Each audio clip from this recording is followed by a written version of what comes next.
Halo adik-adik, apa kabar semua? Tentunya kabar baik. Iya, di hari Minggu ini kita mau mulai ibadah kita ya Lose ya. Mari Lose kita mulai. Oke, yuk adik-adik kita semua bangkit berdiri, kita mau memuji Tuhan dengan lagu Saat Pagi Hari.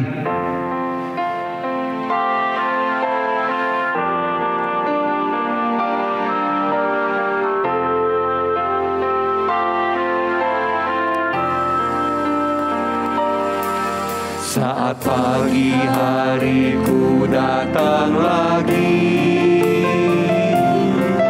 menghadap Tuhan dan rendahkan diri,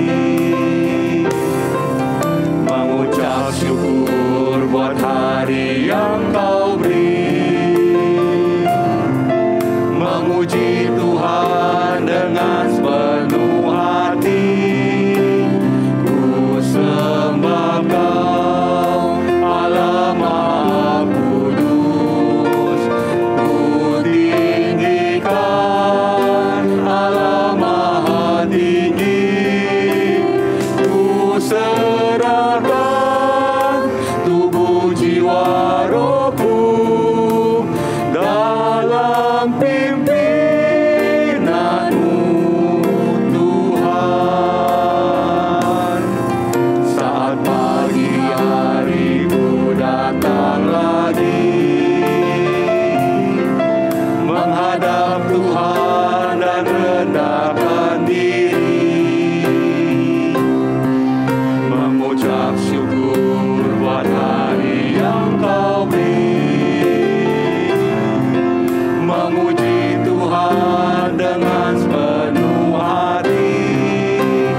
Ibadah kita dengan doa pembukaan. Yuk kita sama-sama berdoa.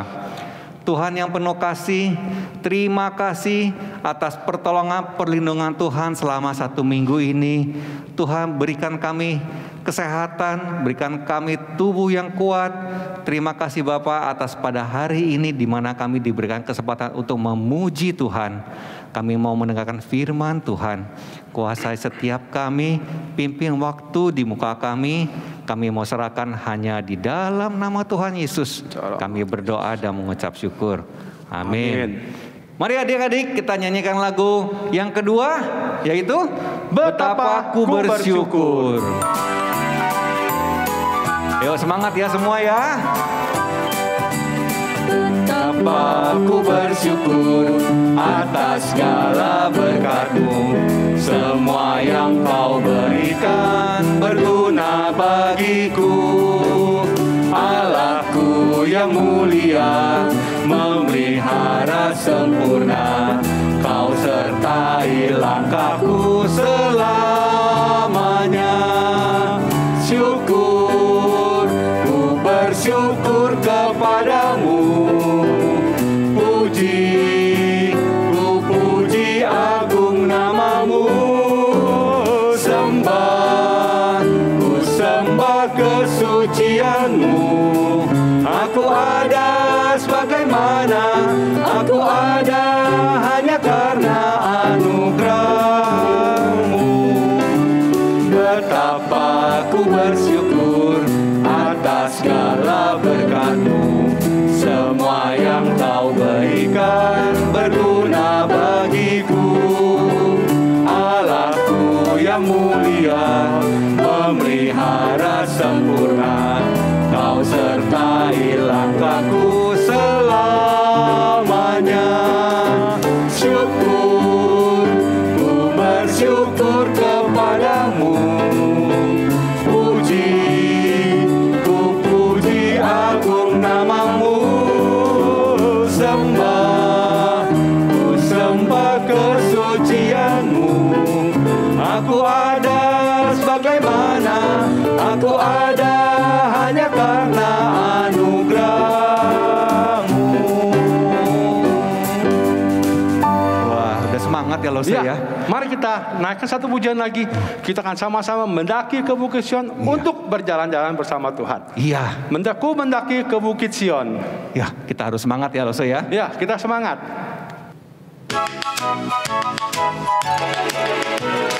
Ku mendaki ke Bukit Sion, ku jalani bersama-sama. Ku mendaki ke Bukit Sion, ku jalani bergandeng tangan. Haleluya, oh haleluya, ku jalani bersama-sama. Haleluya, oh haleluya, ku jalani bergandeng tangan. Ku mendaki ke Bukit Sion, ku jalani bersama-sama. Ku mendaki ke Bukit Sion, ku jalani bergandeng tangan. Haleluya, oh haleluya, ku jalani bersama-sama. Haleluya, oh haleluya, ku jalani bergandeng tangan. Oke, nah adik-adik, kita mau menyambung lagu berikutnya ya. Kita mau selain jalan-jalan ke Bukit Sion, kita mau ngapain lagi loh, Kita harus mengabarkan Injil Tuhan. Oh, kepada gimana? semua orang. Kepada semua orang ya kalau gitu ya. Setiap kali kita ketemu siapapun, hanya kita mau memberi yang terbaik buat Tuhan ya. Benar, Oke. Mari sama-sama kita nyanyikan, ku suka mengabarkan Injil. Oke. Ku suka mengabarkan Injil kesurgaan serta kasih-Nya Tuhan yang mati bagiku. Ku suka mengabarkan Injil yang berkuasa, yang memberikan selamat pada manusia. Ku suka mengabarkan kemuliaan Injil-Nya serta cinta kasih-Nya yang selamatkan kita. Ku suka mengabarkan Injil kesurgaan serta kasih-Nya Tuhan yang mati bagiku. Ku suka mengabarkan Injil yang berkuasa, yang memberikan selamat pada manusia. Ku suka mengabarkan memuliakan Injil-Nya serta cinta kasih-Nya yang selamatkan kita.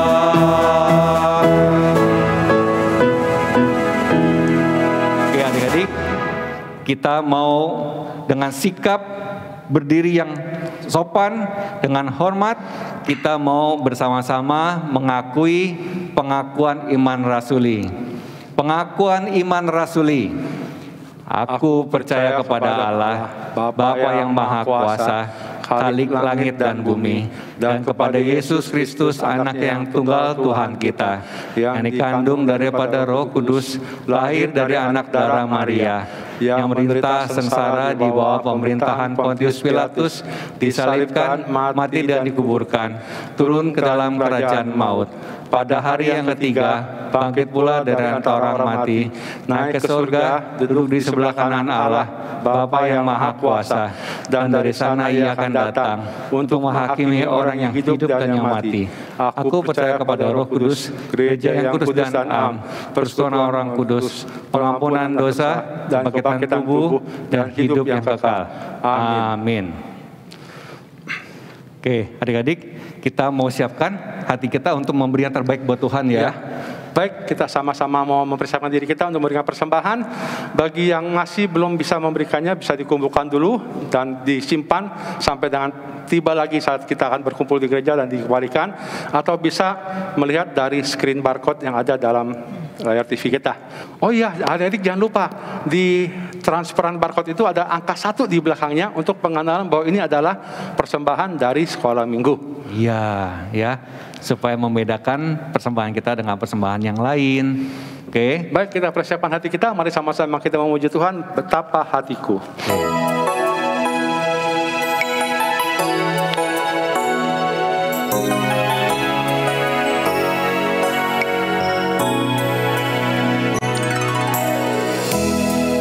Betapa hatiku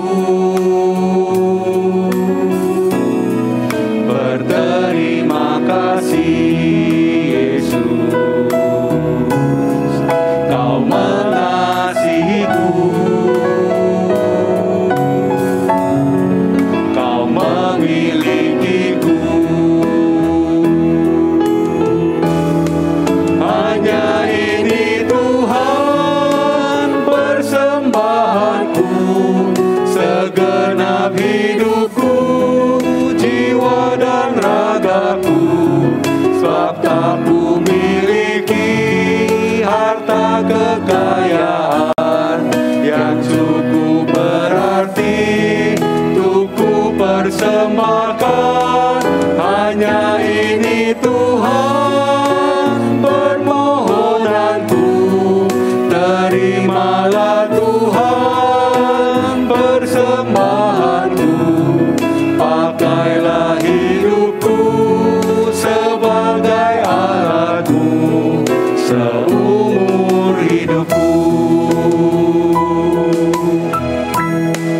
Betapa hatiku berterima kasih Yesus, Kau mengasihiku, Kau memilikiku.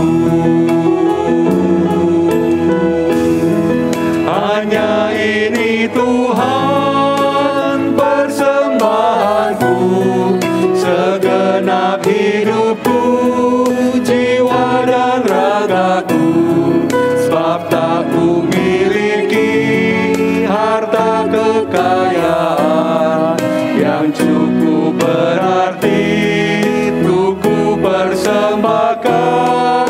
Hanya ini Tuhan permohonanku, terimalah Tuhan persembahanku, pakailah hidupku sebagai alatmu seumur hidupku.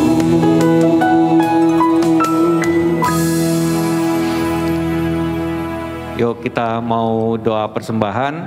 Kita usah Awi pimpin doa persembahan ya. Kita masuk sama-sama dalam doa persembahan kita. Bapa, terima kasih untuk waktu ini kami masih boleh memberikan persembahan kami. Biarlah Tuhan persembahan ini boleh Engkau pakai untuk memuliakan nama Tuhan dan mengerjakan pekerjaan Tuhan dimanapun itu dipergunakan. Tuhan, berkati tangan-tangan yang sudah memberinya dan berkati juga Tuhan tangan yang akan mengelolanya. Terima kasih Tuhan, biarlah persembahan dipakainya untuk memuliakan nama Tuhan saja. Dalam nama Tuhan Yesus Kristus, amin. Amin. Oke, adik-adik, sebelum kita masuk ke dalam firman Tuhan, ya, kita mau memuji Tuhan sekali lagi, kita mau siapkan hati kita untuk mendengarkan firman Tuhan. Oke, yuk kita nyanyikan lagu Firman Tuhan Kudengar.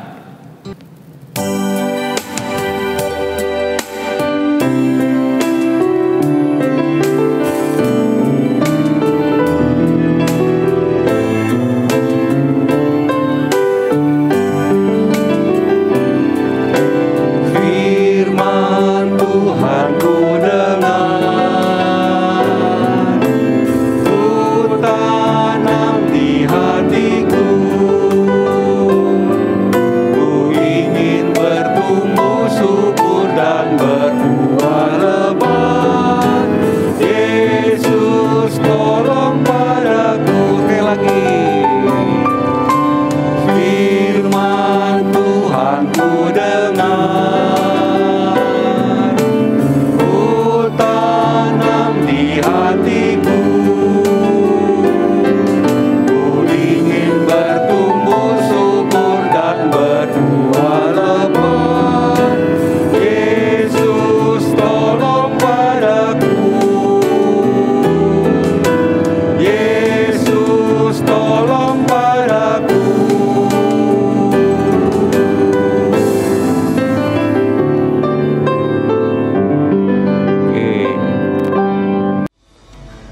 Halo adik-adik, gimana kabar kalian?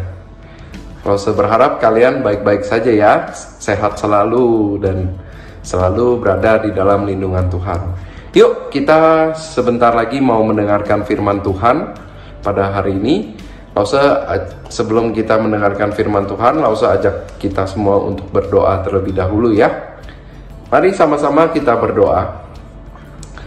Tuhan Bapa kami ada di surga, terima kasih ya Tuhan untuk waktu dan kesempatan yang Engkau berikan kembali kepada kami pada hari ini. Kami bisa berkumpul bersama-sama untuk mendengarkan firman-Mu, walaupun masih melalui online, tapi biarlah hati kami dapat tetap tertuju kepada Engkau ya Tuhan.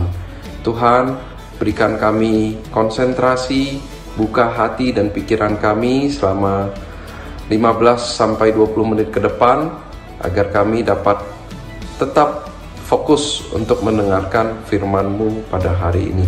Terima kasih ya Tuhan, dengar dan sempurnakan doa kami ini, hanya di dalam nama-Mu kami mengucap syukur dan berdoa.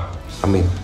Ya, sebelum kita memulai cerita kita pada hari ini, firman Tuhan pada hari ini, Lause mau ajak kalian semua kita flashback dulu ya, review dulu nih apa yang sudah kalian pelajari selama ini.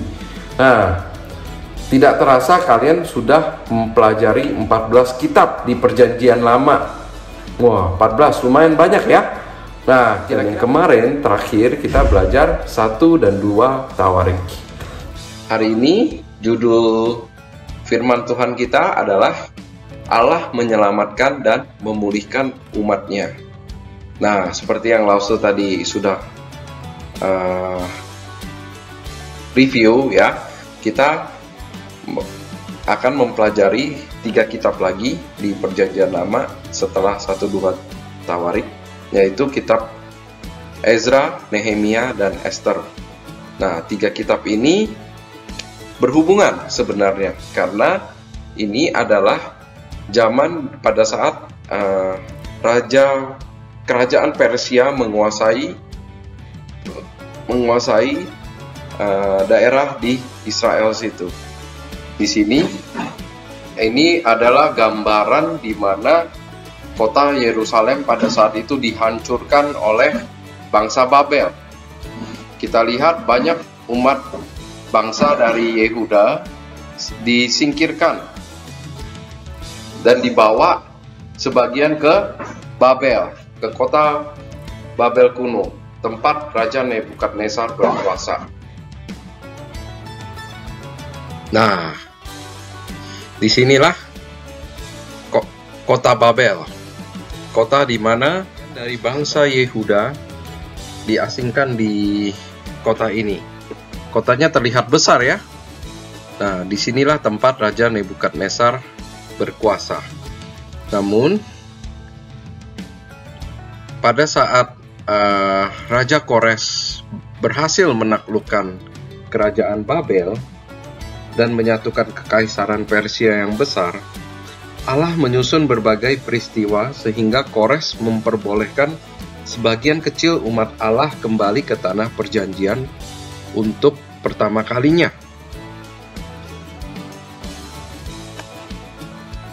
Inilah gambaran pada saat Yerusalem di zaman dahulu, di mana tembok Yerusalem ini dibangun oleh Nehemia dan bait Allah dibangun oleh Ezra.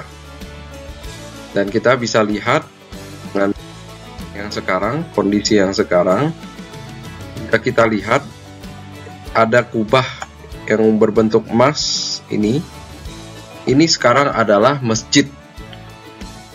Nah, kalau kalian lihat di sini juga di sisi kanan ada tembok yang besar. Ini namanya adalah tembok ratapan, di mana tembok ratapan ini adalah tempat orang-orang Yahudi berdoa kepada Allah untuk menantikan Mesias yang dijanjikan. Mereka tidak percaya kepada Tuhan Yesus yang adalah Mesias yang menyelamatkan umat manusia yang menghapus dosa umat manusia. Nah, di sini kita akan mempelajari masing-masing lebih detail lagi untuk kitab Ezra, Nehemia, dan Esther. Siapa yang udah pernah baca dari 3 kitab ini? Ayo, siapa? Ya, langsung tunjuk tangan ya, langsung sudah pernah baca juga ini untuk kitab Ezra, Nehemia, dan Esther. Kita bahas untuk Ezra dulu ya. Seperti yang Lause sudah ceritakan sebelumnya, di mana pada saat Raja Kores berhasil menaklukkan kerajaan Babel, Tuhan memakai Raja Kores untuk memberikan perintah kepada bangsa-bangsa Yehuda untuk kembali ke Yerusalem. Mereka diperbolehkan untuk kembali ke negeri asal mereka untuk membangun kembali negeri yang sudah hancur tersebut, kota yang sudah hancur tersebut. Nah, melalui Ezra, bait Allah yang tadinya hancur, kita lihat di gambar before ya, itu sudah hancur berantakan.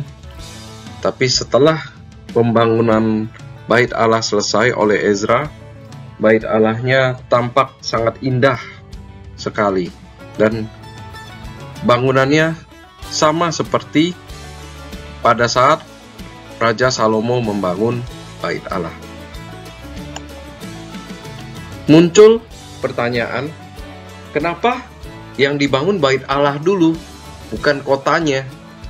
Nah, kalau kita lihat, ini adalah target utama yang dicapai oleh umat Allah, yaitu pembangunan bait Allah harus selesai. Kenapa terlebih dahulu? Kenapa lebih dahulu diutamakan? Karena Allah disembah di sana, dan pembangunan kembali bait Allah menunjukkan bahwa Allah dan ibadah kepadanya menjadi prioritas mereka. Nah, setelah selesai bait Allah dibangun, mereka begitu sukacita, mereka merayakannya, dan juga mereka percaya bahwa mereka telah kembali ke tanah yang Allah berikan kepada mereka. Mereka bersukacita karena mereka telah mencapai sebuah peristiwa bersejarah yang penting. Bait Allah telah dibangun kembali. Mereka bertumbuh dalam kepercayaan kepada Allah yang mengasihi mereka. Kita lihat kitab Ezra secara keseluruhan, ada 5 poin penting di sana yang bisa kita gali lebih dalam, yaitu umat Allah di pembuangan. Yang kedua, kembalinya umat Allah di bawah kepemimpinan Zerubabel. Jadi, yang pertama, membawa sebagian bangsa dari Yehuda kembali ke Israel, kembali ke Yerusalem adalah si Zerubabel ini. Lalu pembangunan kembali bait Allah yang dilakukan oleh Ezra. Terus keempat, kembalinya umat Allah di bawah kepemimpinan Ezra. Setelah itu Ezra menjadi imam atas bangsa Yehuda. Lalu yang terakhir, poin kelima yang tidak kalah penting adalah pengakuan dosa dan pertobatan, di mana ceritanya ini adalah umat Allah pada saat itu menikahi para penyembah berhala, sehingga Ezra memperhadapkan mereka dengan pelanggaran hukum Allah dengan menikahi orang-orang yang tidak percaya. Nah, lalu orang-orang tersebut menangisi apa yang telah mereka lakukan. Apa yang mereka tangisi? Ya, tentunya bukan istrinya, tapi dosa yang telah mereka lakukan. Dan mereka akhirnya bertobat. Setelah mereka bertobat, mereka mengakui dosanya. Akhirnya istri yang mereka nikahi itu disingkirkan, diusir keluar dari Yerusalem. Nah, di sini kita bisa dapat kesimpulan untuk apa artinya mengakui dosa. ya. Kalau di sini kita lihat di kitab Ezra, mengakui dengan sepenuh hati bahwa kita telah melakukan kesalahan dan bertanggung jawab untuk hal tersebut. Bertanggung jawab atas dosa yang telah kita lakukan. Lalu, bagaimana kalian bertobat dari dosa kalian? Nah, memahami betapa melakukan dosa terhadap Allah adalah hal yang serius. Tidak main-main. Setuju dengan Allah bahwa dosa adalah hal yang salah. Dengan rendah hati, kita meminta pengampunan dari Allah dan meminta kekuatan dari Allah untuk berpaling dari dosa dan mau menaati Allah. Itulah kurang lebih isi dari kitab Ezra. Kita lanjut ke tokoh selanjutnya, yaitu Nehemia. Seperti yang kita tahu, dan mungkin sebagian dari kita sudah pernah dengar, siapakah Nehemia? Nehemia adalah juru minum dari Raja Persia pada saat zaman itu. Nah, pada saat Raja Persia melihat Nehemia begitu murung, begitu sedih, lalu dia bertanya kepada Nehemia, "Apa yang membuat engkau murung?" Lalu Nehemia menjawab, "Aku kangen terhadap kotaku. Aku ingin membangunnya kembali." Nah, setelah mendengar pernyataan dari Nehemia tersebut, Raja Persia pun akhirnya memberikan izin kepada Nehemia untuk kembali ke Yerusalem untuk membangun tembok Yerusalem yang sudah runtuh oleh karena serangan dari kerajaan Babel. Kan kita lihat nih, ini adalah kurang lebih pintu-pintu, gate-gate yang ada di tembok Yerusalem. Cukup banyak. Dan pada saat zaman itu, mereka bahu-membahu dan saling bekerja sama untuk membangun tembok ini agar dapat segera selesai, sehingga mereka mempunyai pertahanan yang kuat terhadap musuh-musuh mereka. Jadi, ingat ya adik-adik, tembok Yerusalem ini dibangun oleh Nehemia dalam jangka waktu 52 hari. Dan tembok itu pun selesai, dan setelah itu mereka berkumpul bersama di bait Allah dan akan kitab Taurat. Orang-orang tersebut mendengarkan dengan penuh perhatian.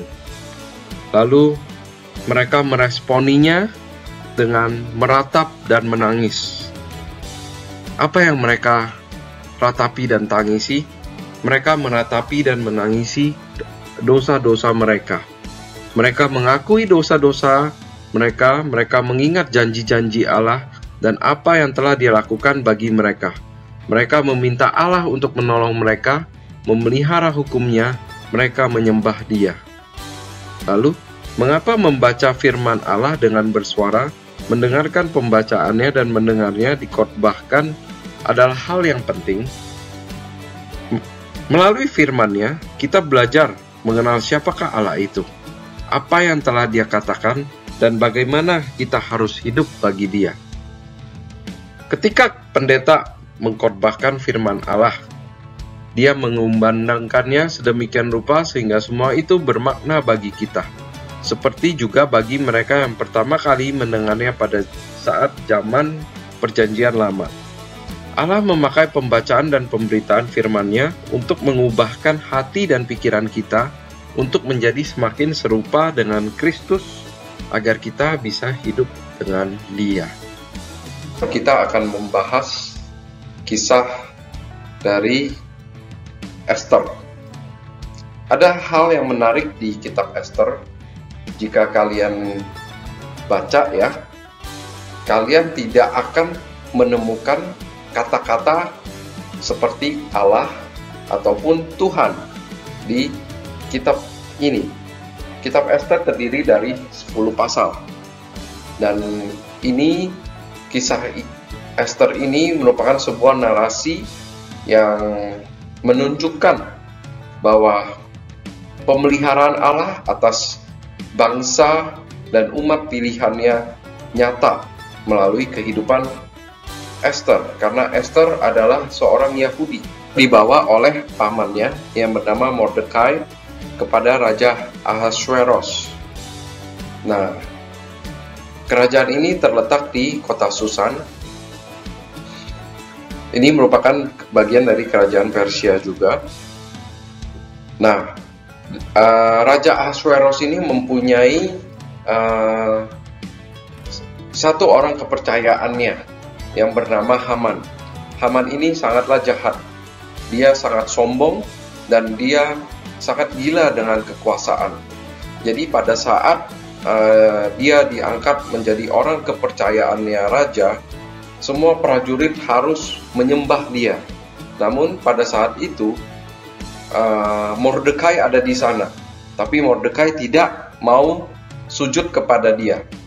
Lalu timbullah amarah dan benci kepada Mordekai, dan dia tahu Mordekai adalah orang Yahudi. Dia sangat ingin membunuh seluruh umat Yahudi. Setelah mengetahui rencana dari Haman tersebut, Mordekai pun akhirnya memberitahukan kepada Esther. Dan Esther dengan imannya, dia memberanikan diri untuk menghadap raja dan mengatakan hal yang sebenarnya tentang Haman tersebut. Lalu dia arrange waktu untuk mengadakan perjamuan bersama dengan raja dan Haman. Dan di saat itulah dia berbicara jujur kepada raja bahwa Haman ini bukanlah orang yang baik.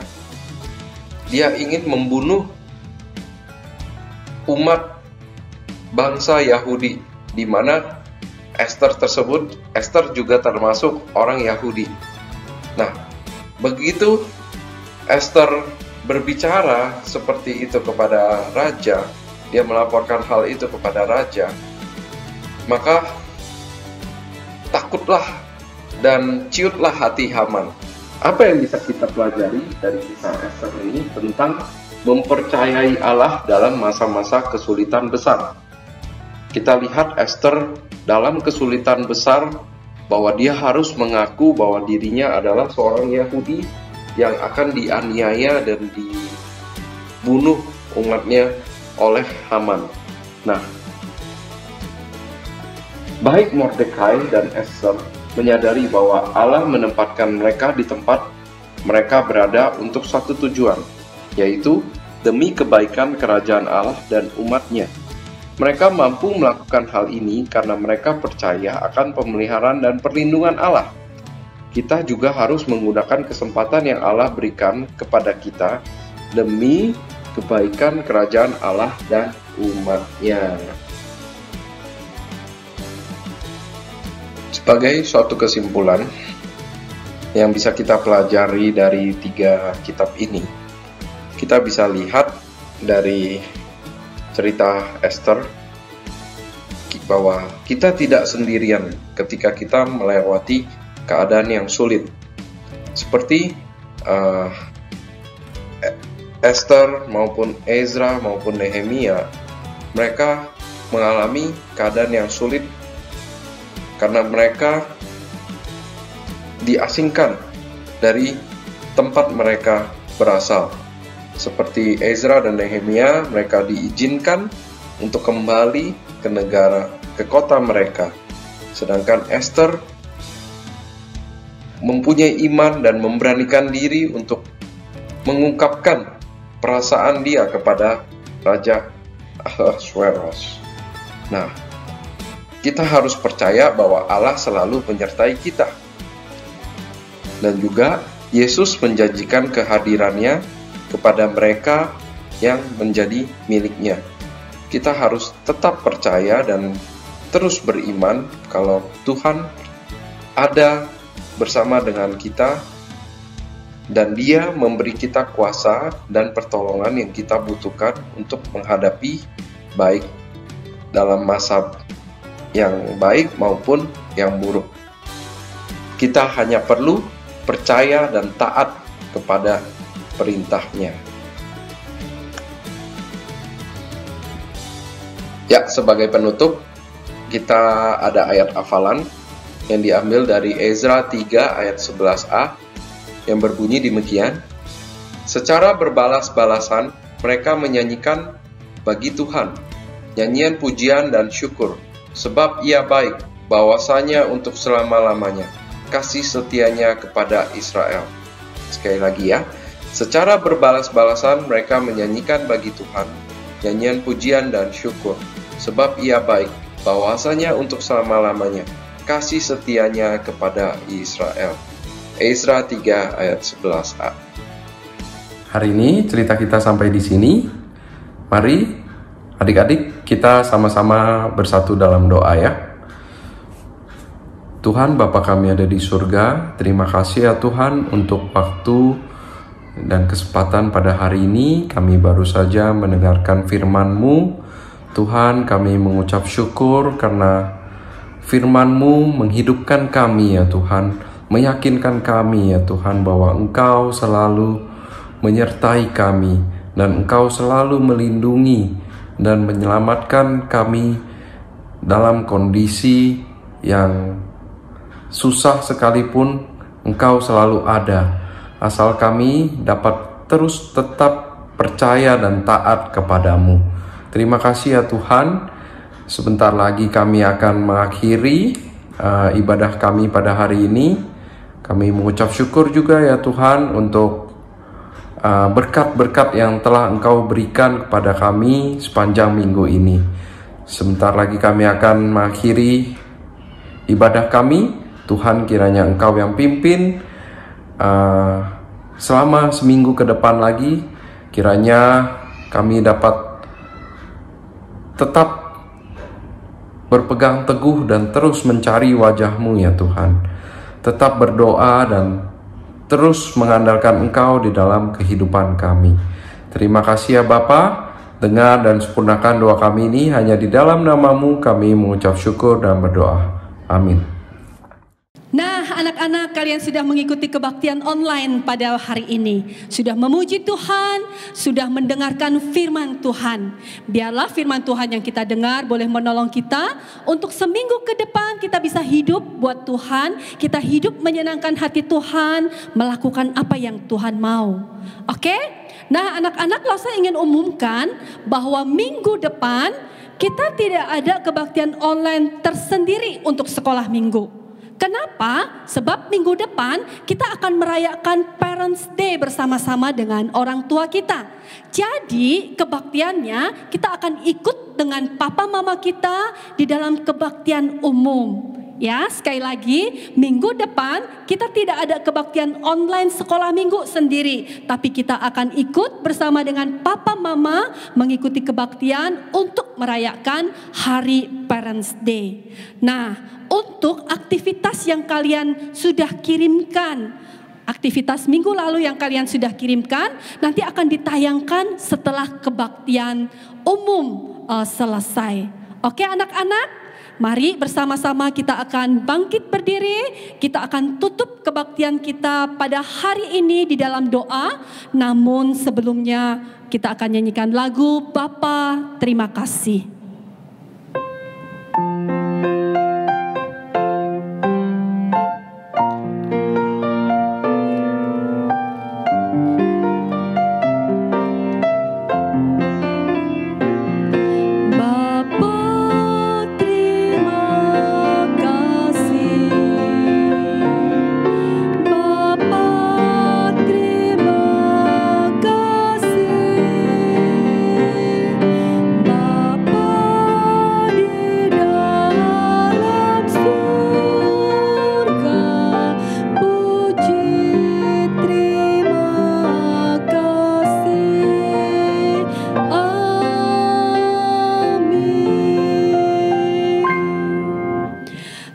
Terima kasih kalau pada hari ini kami masih bisa mengikuti ibadah meskipun tidak secara tatap muka. Kami bersyukur Tuhan untuk kesempatan kami boleh bersekutu bersama-sama dengan Tuhan, memuji Tuhan, mendengarkan firman Tuhan. Biarlah Tuhan ini menolong kami semua untuk kami boleh mengenal Tuhan lebih dalam. Kami tahu apa yang Tuhan mau kami lakukan dan semuanya itu boleh membuat Tuhan menjadi senang. Berkati setiap anak-anak sekolah minggu yang mengikuti kebaktian pada hari ini. Berkati juga untuk setiap lause-lause yang sudah ambil bagian di dalam pelayanan, baik menjadi MC maupun yang menyampaikan kebenaran firman Tuhan. Mari Tuhan, Engkau yang terus memberkati kerohanian kami, sehingga kami boleh bertumbuh, mengenal Tuhan, dan hidup kami boleh semakin serupa dengan Tuhan. Tuhan Yesus, saat ini kami terus berdoa untuk bangsa dan negara kami di masa pandemi COVID-19 ini Tuhan. Mari Tuhan yang akan terus memberkati kesehatan setiap kami, anak-anak sekolah minggu, keluarga dari anak-anak sekolah minggu, entah itu papa, mama, kakek, nenek maupun saudara mereka yang lainnya. Tuhan, kiranya Engkau jauhkan kami dari virus corona sehingga kami boleh tetap sehat Tuhan untuk melakukan aktivitas kami sehari-hari. Terima kasih Bapa yang di surga. Kami mau menyerahkan untuk setiap kami ke dalam tangan Tuhan. Di dalam nama Tuhan Yesus kami berdoa dan bersyukur. Amin. Oke anak-anak, sampai berjumpa kembali di dalam kebaktian bersama dengan orang tua kalian minggu depan. Dadah, Tuhan memberkati.